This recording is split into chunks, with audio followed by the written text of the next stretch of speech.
Welcome to my YouTube channel world literature.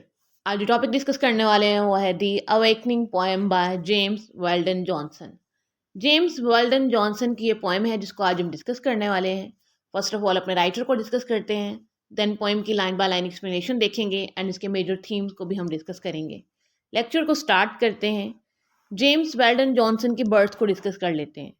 इनकी birth हुई थी जून 17 1871 में एंड इनकी डेथ हुई थी जून 26 1938 में।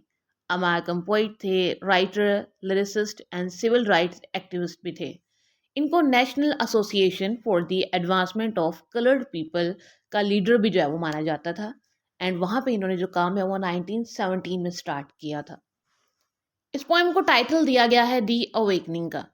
अब ये जो अवेकनिंग है या फिर अवेक होना है, ये किसी ह्यूमन बीइंग की अवेकनिंग भी हो सकती है या फिर लव की अवेकनिंग हो सकती है, स्पिरिचुअल अवेकनिंग हो सकती है, गॉड की तरफ जो लव है उसकी अवेकनिंग हो सकती है। तो आप इसके जो है वो मल्टीपल मीनिंग्स जो है वो यहाँ पे ले सकते हैं। आज जो हम पोइम डिस्कस कर रहे हैं इसमें जो मीनिंग आता है अवेकनिंग का वो ये है कि एक जो स्पीकर है वो खुद को सबसे पहले रोज़ की तरह कंसीडर करता है। कहता है कि मैं एक रोज़ हूँ, वो एक ड्रीम देखता है और वो पहले जो है वो एक जगह पर ग्रो हो जाता है। वो एक लोनली प्लेस होती है। देन वो रियलाइज़ करता है कि मेरी यहाँ पे ग्रोथ का पर्पस क्या है, क्योंकि जब उसको उसका लवर मिलता है वो और उसको जो है वो एक पूरा फ्लावर बना देता है, तब उसे अपनी वैल्यू पता चलती है, अपनी ग्रोथ का जो पर्पस है वो पता चलता है और उसकी अवेकनिंग होती है और वो लव की अवेकनिंग होती है। लाइन बाय लाइन एक्सप्लेनेशन जो है वो हम स्टार्ट करते हैं। पोएम की फर्स्ट लाइन है I dream that I was a rose. इसमें जो स्पीकर है वो सबसे पहले बताता है कि मैंने एक ड्रीम देखा है जिसमें मैं एक रोज था, that grew beside a lonely way. और वो जो रोज है उसकी ग्रोथ होती कहाँ है, वो ग्रो कहाँ करता है, एक लोनली प्लेस पे होता है जहाँ पर जो है ना वो मोस्टली लोग जाते नहीं हैं या फिर उस वे को अडॉप्ट नहीं करते हैं। Close by a path none ever choose means कि वहाँ पे पॉपुलेशन तो है लेकिन उस वे को मोस्टली यूज़ नहीं किया जाता है, उसे इग्नोर किया जाता है। अब इस रोज़ की जो ग्रोथ है उस वे पे हुई है। And there I linger day by day beneath the sunshine and shower. And then speaker कहता है कि यहाँ पे जो है ना वो डे बाय डे मेरी ग्रोथ होती रही, मैं यहाँ पे जो है वो वेट करता रहा एंड मेरी जो ग्रोथ है वो सनशाइन और रेन दोनों के साथ हो रही थी। तो इन दोनों की नरिशमेंट जो है वो मुझे मिल रही थी और मैं एक रोज़ में जो है ना वो ग्रो हो रहा था। नेक्स्ट लाइन्स हैं आई ग्रू एंड वेटेड देयर अपार्ट। मेरी जो है वो ग्रोथ हो गई लेकिन मैं यहाँ पे जो है वो वेट करता रहा। अब ये वेट किस चीज़ का हो रहा है वो हमें नेक्स्ट लाइन में पता चलेगा। गेटरिंग परफ्यूम आवर बाय आवर। और मेरे अंदर जो है ना वो स्वीट फ्रेगरेंस जो है वो इकट्ठा हो रही थी। जैसे कि एक रोज़ की स्वीट सी फ्रेगरेंस होती है वैसे ही इस रोज़ की थी। And storing it with in my heart. और मैंने उसको अपने हार्ट में जो है ना वो स्टोर किया हुआ था कि जो फ्लावर की जो फ्रेगरेंस होती है वो उसके हार्ट में होती है, बिल्कुल उसकी इनर साइड पे होती है। Yet never knew just why I waited there and grew. लेकिन मुझे नहीं पता है कि मैं एज अ रोज़ यहाँ पे क्यों ग्रो हुआ हूँ, मेरी यहाँ पे ग्रोथ का पर्पस क्या है और मैं किसके लिए यहाँ पे जो है वो वेट कर रहा हूँ और मेरा ये वेट कब तक है, मुझे कुछ भी जो है वो नहीं पता है। लेकिन मेरी जो ग्रोथ है वो हो चुकी है। अब पोएम की जो नेक्स्ट लाइंस हैं इसमें ड्रीम में थोड़ी सी ट्रांसफॉर्मेशन आती है।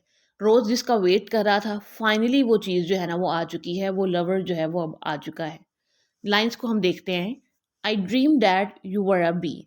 देन स्पीकर कहता है कि मैंने ना एक ड्रीम फिर से देखा जिसमें तुम जो है वो एक बी थे। दैट वन डे गेली फ्लू अलोंग। और तुम एक दिन जो है ना वो हैप्पीली मेरी तरफ आते हो। You came across the hedge to me. और तुम उस बाउंड्रीज को क्रॉस करके आते हो जो कि तुम्हारे और मेरे दरमियान थी। And सैंग a soft love burden song. और तुम एक सॉन्ग सिंग करते हो जिसमें जो है ना वो लव होता है, वो बहुत स्वीट सॉन्ग होता है। You brushed my petals with a kiss. And then जो स्पीकर है, जो रोज़ है, वो कहता है कि जो बी है वो मेरी पेटल्स पे किस करती है और वो मुझे ब्रश करती है, जिससे जो है वो मुझे नरिशमेंट मिलती है, जिससे जो है ना वो मुझे लवर की फीलिंग आती है। I walk to gladness with a start.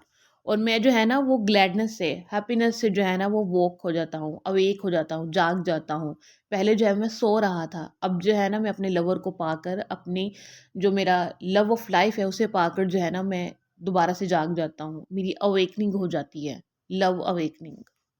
And yielded up to you in bliss the tired fragrance of my heart, and then I knew और जो मेरी फ्रेगनेंस थी ना मेरे जो हार्ट में थी, अब वो जो है वो बाहर हर तरफ फैलना शुरू हो जाती है और तुम जो है ना वो मेरे लिए एक ब्लेसिंग की तरह होते हो।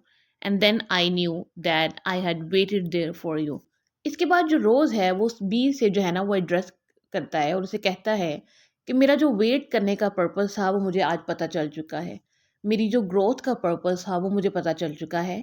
मेरी ग्रोथ का पर्पस यही था कि एक दिन जो है ना वो मैं बी से मिलूँगा। रोज़ और बी की जो है वो मीटिंग होती और इनका जो लव है वो हमेशा के लिए जो है वो ग्रो कर। एंड वो जो रोज़ है जो कि अपनी फ्रेगरेंस को अपने हार्ट में रखे हुए है, वो जस्ट बी की एक किस से जो है ना वो पूरा एक फ्लावर बन जाएगा, उसकी पेटल्स जो है ना वो हर तरफ फैल जाएंगी। एंड इसी के साथ यहाँ पे ये जो पोएम है वो एंड हो जाती है। सो अब हम इस पोएम के मीनिंग्स को डिस्कस कर लेते हैं। फर्स्ट मीनिंग तो हम यही लेंगे कि इसमें जो है वो हम लव रिलेशनशिप नज़र आता है, ट्रांसफॉर्मेशन नज़र आती है या फिर रियलाइजेशन जो है वो नज़र आती है कि जो रोज़ है उसको रियलाइज़ हुआ कि उसकी ग्रोथ का पर्पस क्या है, उसके यहाँ पे जो है ना वो होने का पर्पस क्या है एक लोनली प्लेस पे। जो सेकंड मीनिंग है वो ये बनता है, कभी कभी ह्यूमंस को नहीं पता होता है कि वो क्यों जो है ना वो इस वर्ल्ड में आए हैं, वो अपने गॉड्स को जो है वो नहीं जानते हैं, उससे कनेक्ट नहीं कर पाते हैं। एंड फाइनली उनकी एज में जो है ना वो एक ऐसा टाइम आता है, उनकी लाइफ में एक ऐसा टाइम आता है कि वो गॉड को जो है ना वो जानने लगते हैं, उसके बारे में नॉलेज रखना शुरू कर देते हैं एंड गॉड को जो है ना वो हासिल कर लेते हैं, उनकी जो स्पिरिचुअल अवेकनिंग है वो हो जाती है। सो यहाँ पे हम ये दोनों मीनिंग्स जो हैं वो इस पोएम के कंसीडर कर सकते हैं। अब इसके मेजर थीम्स को अगर हम देखें तो फर्स्ट जो थीम है वो लव का है, सेकंड ट्रांसफॉर्मेशन है एंड थर्ड जो है वो रियलाइजेशन ऑफ पर्पस है। जैसे कि रोज़ को रियलाइज़ हो गया कि उसकी ग्रोथ का पर्पस क्या है या फिर उसके इस वर्ल्ड में होने का पर्पस क्या है, एक लोनली प्लेस पे ग्रोथ का पर्पस क्या है, क्योंकि उसे जो है वो उसके लवर से मिलना था, बी से मिलना था और बी से मिलने के बाद उसकी जो लाइफ है वो कंप्लीट हो जाती है। वो एक पूरा फ्लावर बन जाता है जिसके अंदर बहुत ज़्यादा फ्रेगरेंस होती है और वो स्वीट ही फ्रेगरेंस होती है। आज के लेक्चर में बस इतना ही। आई होप कि यहाँ तक ये जो पोएम है वो आपको समझ आई होगी। वीडियो को लाइक और शेयर और चैनल को ज़रूर सब्सक्राइब कीजिएगा। Thanks for watching my channel.